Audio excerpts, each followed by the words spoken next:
The next step after the Vril flying saucers was the Honeyboo series of craft. By 1939 the SS had produced the RFC-5, which it called the Honeyboo 1. In August 1939, the machine made its maiden flight, and proved its viability. The early Honeyboo 1 craft, of which 2 prototypes were constructed, were 25 meters in diameter, had a crew of 8, and could achieve the incredible initial velocity of 4,800 kilometers, but at low altitude, further enhancement enabled the machine to reach 17,000 kilometers. Flight endurance was 18 hours.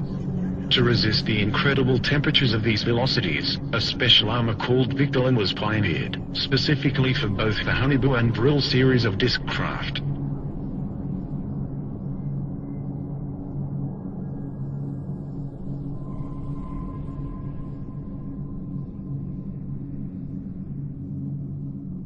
The Honeyboo 1 had a double hull of Victolan. The early models also attempted to test out a rather large experimental gun installation, the twin 60mm KSK strong ray cannon. It has been suggested that the ray from this weapon made it a laser, but it was not. It could transmit a powerful energy burst suitable to pierce up to 4 in of enemy armor.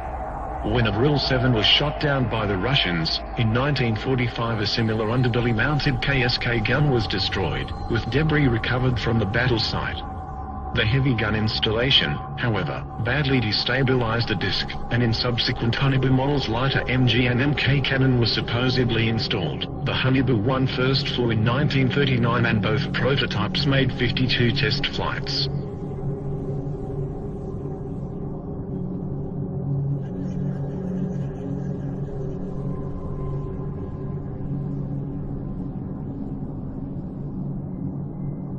In 1942, the enlarged Honeyboo 2, which was 26 meters diameter, was ready for flight testing. This disc had a crew of 9, and could also achieve supersonic flight of 6,000 to 21,000 kilometers with a flight endurance of 55 hours. Both it and the further developed 32-meter diameter Honeyboo 2 had heat shielding of 2 hulls of Victolan. The craft were constructed and tested between 1943 to 44.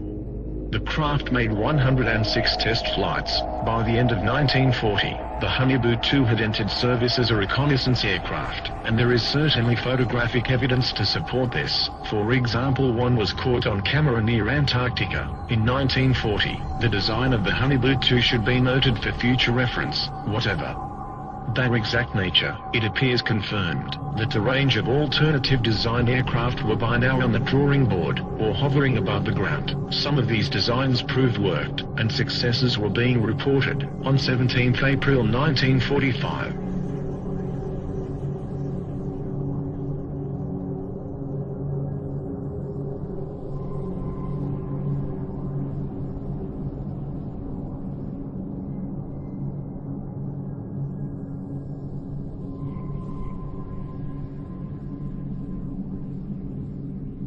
by 1944, the perfected war model, the Honeyboo 3, was tested.